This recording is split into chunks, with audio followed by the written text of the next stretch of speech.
नमस्कार, आप देख रहे हैं सिटी पोस्ट लाइव और मैं हूं दीपक शर्मा। 1994 में एक रैली होती है। उस रैली ने इंजीनियर नीतीश कुमार को बिहार का सीएम बना दिया। कल बिहार शरीफ में एक रैली होती है। इस रैली में कुर्मियों की जो विशाल भीड़ जुटी, उसके बाद इस रैली के सूत्रधार प्रणव प्रकाश की तुलना नीतीश कुमार की उस 1994 वाली रैली से होने लगी है। नीतीश कुमार की तरह प्रणव प्रकाश भी इंजीनियर हैं, लेकिन ये बीजेपी के नीतीश कुमार हैं। ऐसे समय में जब बीजेपी बिहार में कुर्मी कुशवाहा वोट बैंक के लिए अपने कुर्मी नेताओं को आगे कर रही है, प्रणव प्रकाश बीजेपी की उसी खोज का जवाब है। प्रणव प्रकाश ने अमेरिका, ब्रिटेन और मॉरिशस तक में राष्ट्रीय स्वयंसेवक संघ आरएसएस से जुड़कर विदेश की धरती पर सामाजिक लड़ाई लड़ी है। प्रणव प्रकाश ने न्यूयॉर्क से एमएस किया है। वे अगर चाहते तो अमेरिका में आज करोड़ों रुपए कमा रहे होते, पर अपनी माटी और अपने लोगों के लिए वे अब नालंदा में हैं। उनके कंधों पर अब गमछा है और दिल में बिहार के युवाओं को बेहतर भविष्य देने की ख्वाहिश। तो हम इंजीनियर प्रणव प्रकाश से जानेंगे कि कैसे बदलेगा बिहार, कैसे बदलेगा नालंदा। तो कैसे बदलेगा बिहार प्रणव जी, कैसे बदलेगा नालंदा? आप चाहते हैं तो अमेरिका में, न्यूयॉर्क में करोड़ों रुपए कमा रहे होते, क्या खींच कर ले आया आपको नालंदा और बिहार? देखिए, मुझे लगता है माटी से लगाव है हर समस्या का जवाब। तो जब आप माटी के करीब होते हैं तो शायद आप सबसे बेहतर स्थिति में होते हैं। मुझे हमेशा ये महसूस हुआ, चाहे मैं अमेरिका में रहूं या दिल्ली में रहूं या किसी और प्रदेश में रहूं, कि बिहार जहां मेरी जड़ है, खास करके नालंदा, वो जितना अपना है और वो जितना मुझे बुलाता है, वैसी भावना कहीं और देखने को नहीं मिल पाती, या मेरे में भी वो भावना जागृत नहीं हो पाती। तो फिर 2013 के करीब जब मैं 12 के अंत में जब मैं हिंदुस्तान लगभग पूरे समय के लिए आया, तो मैंने यह निश्चय किया कि अब मैं दोबारा नौकरी में नहीं जाऊंगा, या तो समाज सेवा के क्षेत्र में आगे आऊंगा या कृषि क्षेत्र में आगे आऊंगा, और कृषि में नवीनतम प्रयोग करूंगा। चूँकि मेरे पास बहुत ज़्यादा खेती नहीं थी तो मेरे लिए वो जगह भी नहीं था, लेकिन छोटे से एक मतलब खेत में मैंने कुछ आधुनिक तरीके से खेती शुरू की। साथ ही उस समय आम आदमी पार्टी का उदय हो रहा था। चूँकि मैं बाल स्वयंसेवक था और अमेरिका में भी मैं राष्ट्रीय स्वयंसेवक संघ से जुड़े। जी हाँ, वहाँ हिंदू स्वयंसेवक संघ कहा जाता है, HSUS, तो उससे काफ़ी जुड़ा हुआ था, कई दायित्वों का निर्वहन किया। तो इस राजनीति से एक्सपोजर तो थी, लेकिन वो एक्सपोजर डायरेक्ट एक्सपोजर नहीं थी। लेकिन जब मैं आम आदमी पार्टी के साथ जुड़ा और 2014 में जब मुझे कहा गया, कुछ 10-15 दिन पहले ही कहा गया कि आप बिहार से चुनाव लड़ें, तो फिर मैंने नालंदा को चुना, क्योंकि वही मेरी मातृभूमि है, मेरी धरती है। वहीं मेरे सारे अपने रहते थे उस समय। तो नालंदा में मैंने 2014 का लोकसभा का चुनाव लड़ा और उस समय से लोगों के बीच हमारी जुड़ाव बढ़ती गई।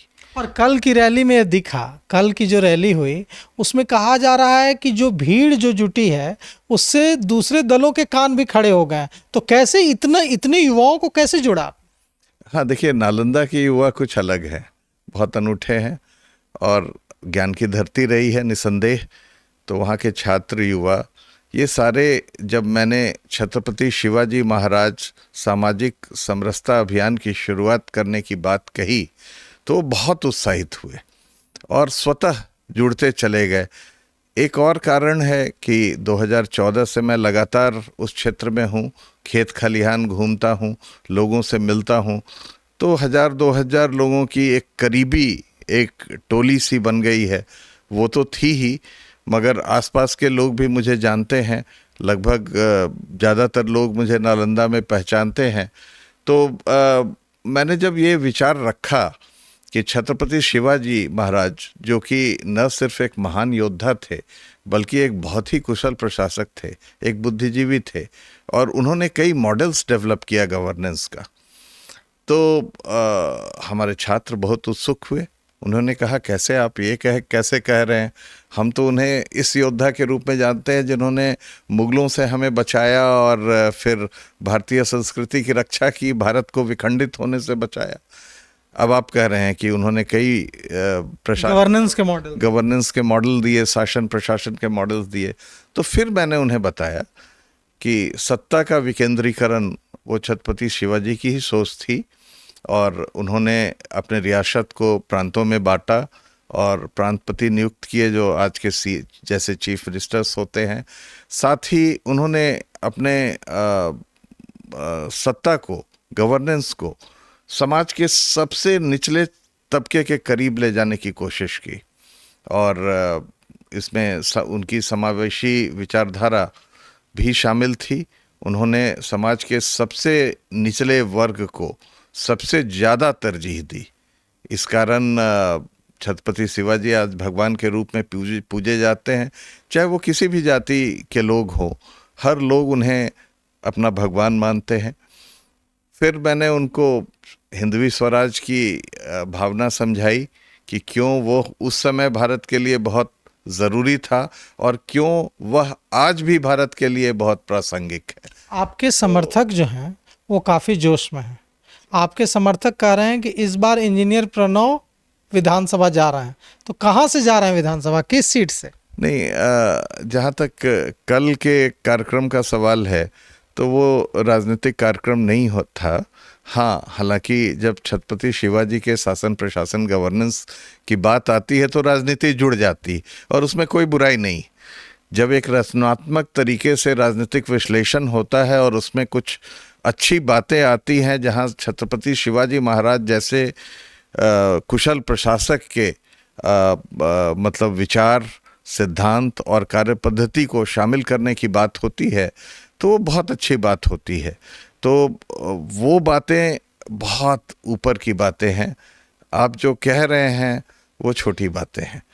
कहाँ से चुनाव लड़ेंगे वो बहुत इम्पोर्टेंट, बहुत महत्वपूर्ण नहीं है। महत्वपूर्ण यह है कि बिहार बदले, बिहार को एक नई दिशा मिले, और छत्रपति शिवाजी के विचारों, महाराज के विचारों से शायद एक दिशा मिल सकती है जिसकी बहुत ज़्यादा ज़रूरत है। इसीलिए कल मैंने यह भी कहा, आपने शायद सुना होगा कि मैंने यह भी कहा कि हमारी ये मांग है जो कई दिनों से हम लोग कर रहे हैं कि एक statue of governance marine drive के पास स्थापित की जाए। वो गगनचुंबी प्रतिमा हो छत्रपति शिवाजी की, महाराज की, ताकि यहाँ के लोग, यहाँ के छात्र, यहाँ के प्रशासक, यहाँ के शासक प्रेरणा ले सकें कि कैसे हमको गवर्नेंस को चलाना चाहिए। कल की जो आपकी रैली हुई और उसमें जुटी भीड़ और उसमें युवाओं का जो जोश है, उसको देखकर ही तो कहा जा रहा है कि यह जो है इंजीनियर, आप भी इंजीनियर नीतीश कुमार भी, और आप भी उसी कुर्मी समुदाय से। अब कहा जा रहा है कि ये बीजेपी के नीतीश कुमार हैं। नहीं, ये बड़ी बात है। आप ऐसे एनालॉजी में ना जाएं। मैं एक कार्यकर्ता हूं और माननीय आदरणीय नीतीश कुमार जी हमारे बड़े भाई जैसे हैं। मैंने उनसे काफ़ी कुछ सीखा है।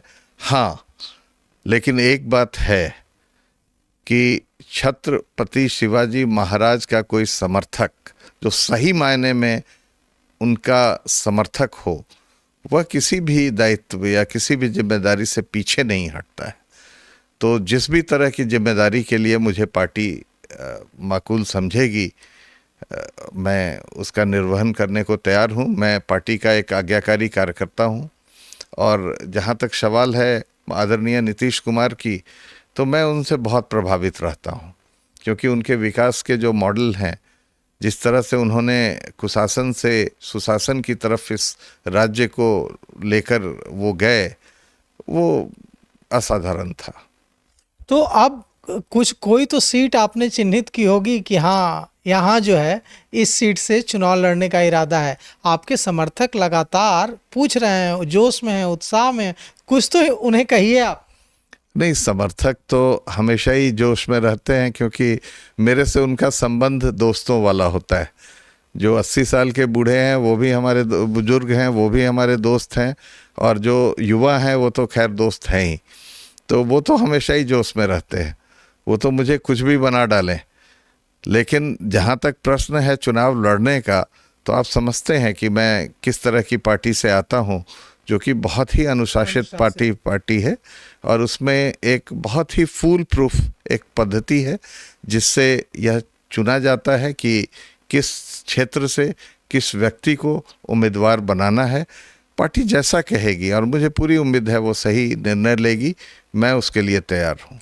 जब आप न्यूयॉर्क में राष्ट्रीय स्वयंसेवक संघ के लिए काम कर रहे थे और आज आप नालंदा में काम कर रहे हैं भारतीय जनता पार्टी के लिए, देखिए दो जमीन है, यह धरती वह धरती, लेकिन काम आपने उस समय किया वहाँ विदेश की धरती पर, मॉरिशस में काम किया, ब्रिटेन में काम किया। तो आपको क्या लगता है बिहार में जो सबसे बड़ा मुद्दा है, पलायन का मुद्दा, नौकरी और रोजगार का मुद्दा, इस पर आपने इतना लंबा काम किया, न्यूयॉर्क में काम किया, ब्रिटेन में काम किया, और आपने जो नारा दिया उस समय कि कैसे जो वहाँ भारत के लोग हैं उनसे कैसे व्यापार किया जाए, वो उस तरह का कोई मॉडल बन सकता है बिहार के लिए जिससे यहाँ रोजगार पैदा हो, यहाँ के लोगों को 20,000 25,000 रुपये कमाने के लिए दूसरी जगहों पर न जाना पड़े।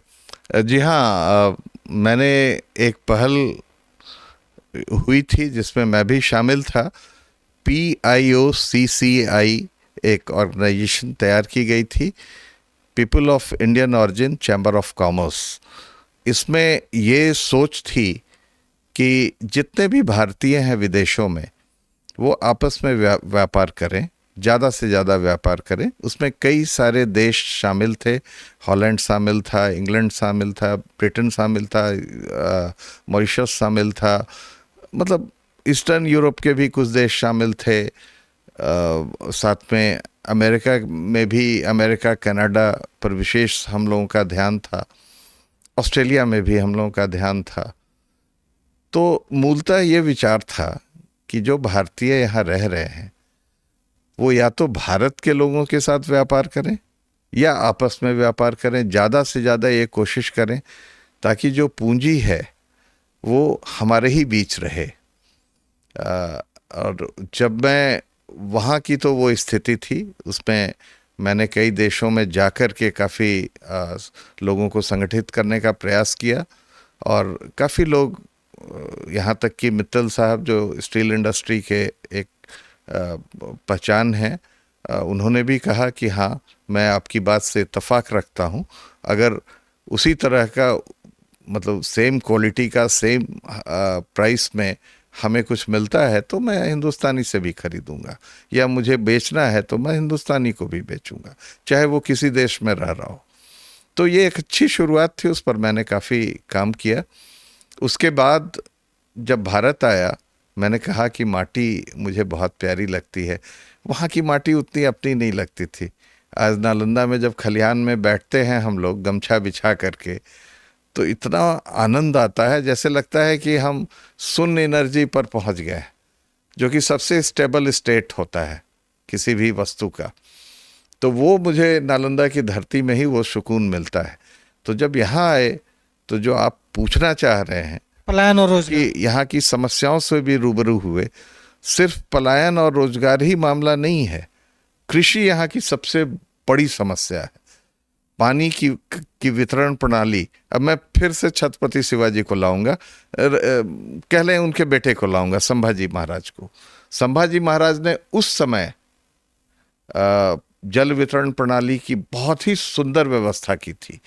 आज हुआ क्या है कि जो भी हमारी पुरानी भी जल वितरण प्रणाली की व्यवस्था थी, उस पर सरकारी कार्यालय बन गए हैं, लोगों ने अधिग्रहित कर लिया है, तो पूरी तरह से पानी का प्रवाह बाधित हो गया है।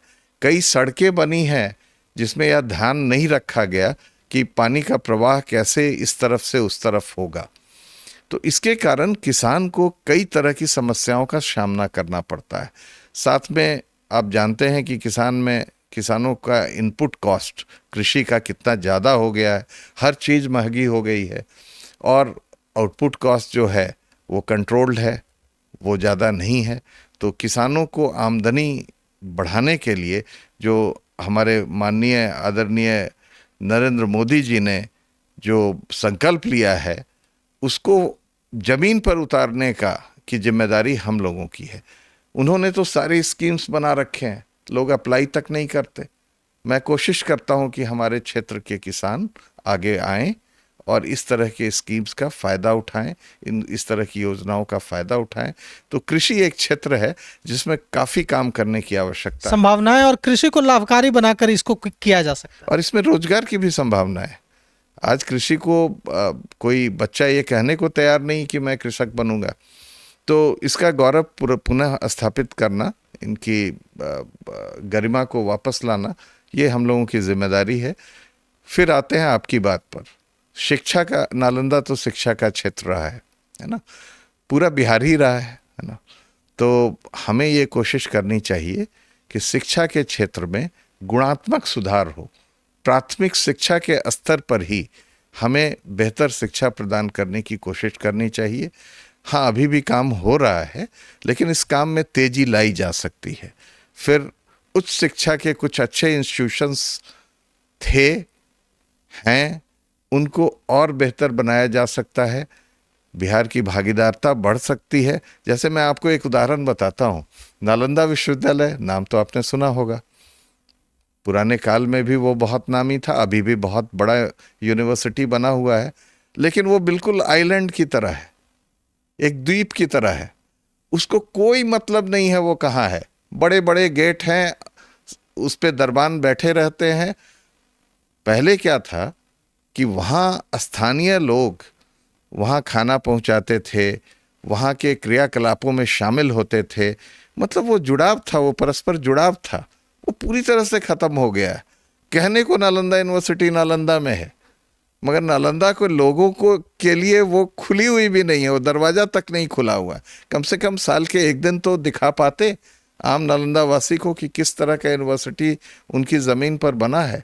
तो ये छोटी छोटी चीज बदलाव की ज़रूरत है, जो हो भी रहा है, मगर इसको तेज़ करने की आवश्यकता है। अब देखिए कितना बड़ा डेंटल कॉलेज खुला है वहाँ पर, कई इंजीनियरिंग कॉलेजेस खुले हैं जो बहुत सराहनीय है, मगर इस काम में तेज़ी लाने की ज़रूरत है। साथ में स्किल्ड एजुकेशन पर बहुत काम करने की ज़रूरत है। हर कोई उच्च शिक्षा प्राप्त करके बड़ी बड़ी नौकरी नहीं ले सकता, उसकी आवश्यकता नहीं है। आवश्यकता है कि हम रोजानमुखी शिक्षा की ओर थोड़ा ध्यान दें, स्किल डेवलपमेंट पर ध्यान दें, और वो शिक्षा ऐसी हो कि सिर्फ सर्टिफिकेट ना मिले, उन्हें सच में रोजगार मिले। और वो रोजगार, अब तीसरी बात पे आते हैं, उद्योग। तो उद्योग आएगा, स्किल्ड हमारे लेबरर्स होंगे, तो पूंजी का निवेश ऑटोमेटिकली शुरू हो जाएगा, स्वतः शुरू हो जाएगा।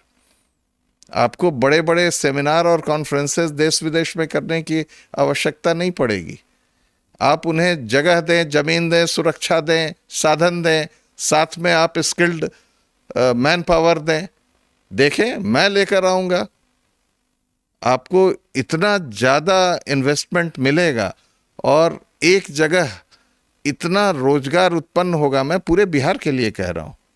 तो इस तरह के समय कॉम्प्रिहेंसिव सोच की ज़रूरत है।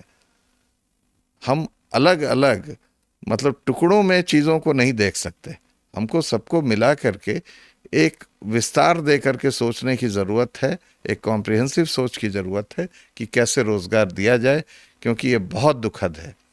कोई भी ट्रेन ले लीजिए, प्लेन ले लीजिए, फ्लाइट ले लीजिए, भेड़ बकरी की तरह बिहारी आ रहे हैं। आप देख लें, बॉम्बे से बिहार का जो एयर फेयर होता है वो 10,000 के करीब होता है, जबकि दूसरे जगह में अहमदाबाद से बॉम्बे का फेयर लेंगे तो 2-3 हज़ार रुपये होते हैं। क्यों ऐसा है? क्योंकि डिमांड ज़्यादा है। डिमांड ज़्यादा है तो एयरलाइंस वाले फेयर को बढ़ा देते हैं। तो ये दिखाता है कि कितने की बुरी तरह से हम मतलब माइग्रेशन से प्रभावित हैं, विस्थापन से प्रभावित हैं, और इसको अविलंब रोकने की ज़रूरत है। मगर इसका कोई क्विक फिक्स सॉल्यूशन नहीं है कि आप कुछ भी एक फरमान जारी कर दें और सॉल्यूशन मिल जाएगा। इसके लिए एक सतत प्रयास की ज़रूरत है। वहीं पर मैं बोलता हूं कि प्रशासन शासन में उस तरह की सोच की ज़रूरत है जो छत्रपति शिवाजी वाली महाराज की थी, या समग्र सोच। समग्र सोच। जी। तो देखिए, पलायन और रोजगार को लेकर कितना कुछ हो रहा है बिहार में इन दिनों, यात्राएं हो रही हैं, लेकिन हमारे साथ जो इंजीनियर प्रणव प्रकाश हैं, इन्होंने कहा कि मैं लेकर आऊंगा। ये इंजीनियर प्रणव प्रकाश जो कह रहे हैं कि मैं लेकर आऊंगा इन्वेस्टमेंट, मैं लेकर आऊंगा निवेश, मैं लेकर आऊंगा उद्योगपतियों को बिहार, ये यूं ही नहीं कह रहे हैं। इन्होंने न्यूयॉर्क में, इन्होंने ब्रिटेन में, इन्होंने मॉरिशस में लंबा काम किया है। और अगर वे कह रहे हैं कि मैं रोजगार लेकर आऊंगा, मैं उद्योगपतियों को लेकर आऊंगा, मैं निवेश लेकर आऊंगा, तो इसके मतलब होते हैं। अगर आज प्रणव प्रकाश चाहते तो वे वाशिंगटन डीसी में या न्यूयॉर्क में करोड़ों रुपए की नौकरी करके आराम की ज़िंदगी जी रहे होते, लेकिन वे आज बिहार शरीफ की गलियों में, खेतों खलिहानों में घूम रहे हैं एक बेहतर बिहार बनाने का सपना लेकर। तो बिहार को तो ऐसे और ढेर सारे प्रणव प्रकाश की ज़रूरत है जो आए और बिहार को बेहतर बिहार, नया बिहार बनाएं। तो इस पूरे मुद्दे पर आप क्या सोचते हैं, यह भी हमें कमेंट कर जरूर बताइएगा। तो फिलहाल इस खबर में इतना ही। आगे की खबरों के लिए देखते रहिए सिटी पोस्ट लाइव। शुक्रिया।